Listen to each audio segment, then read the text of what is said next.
પણ દેરો ઘેર એક ભાઈએ એવું પૂછ્યું કે ભુવાજી ખોટું ના લાગે છે કે વાત કરું? કીધું કે તમે રબારી પહેલાં 6 મહિને નાતા નહોતા અને તમારા ઘેર માતાઓ કેમ?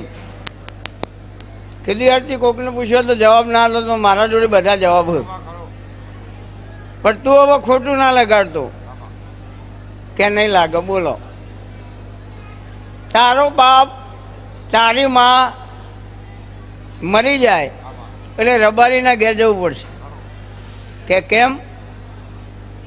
એક તો પહેલાં હોબળી લે, રબારીના દીકરાને નાહવાની જરૂર નથી. કેમ? ગાયના પગમાંથી જે રચકણું ઉડે